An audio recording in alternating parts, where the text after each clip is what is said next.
Олон омог аймгийн хүмүүс юу бодож, юу хүсэж байгааг танина гэдэг бол жинхэнэ удирдлагын үндэс билээ. Тэдний сэтгэлийг мэдэхгүйгээр тэднийг дагуулна гэж үгүй. Дэлхийн нийт нэгэн гэр бүл мэт төвшин, энх хамгалан болвоос сая миний сэтгэл баясах болно. Манай эргэн тойронд ёс суртахуунгүй, эзэрхэг, шунхай хаад олон. Тэд ард иргэдээ зовоож дайн өдөөн, хүний амь илс хийсгтэй адил үнгүй болжээ. Иймээс бид тэднийг энх журамд хөрөхийг зорино. Хүний биеийг яаран эзлэх гэж бүү тэмүүл. Сэтгэлийг нь эзлэхтэн.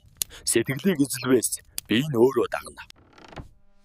Алд бие минь амс хийвээс ахуй төр минь алдрууцай. Бүтэн бие минь амс хийвээс бүрэн улс минь сандрууцай. Бүтэн бие минь зов боос зовтугай.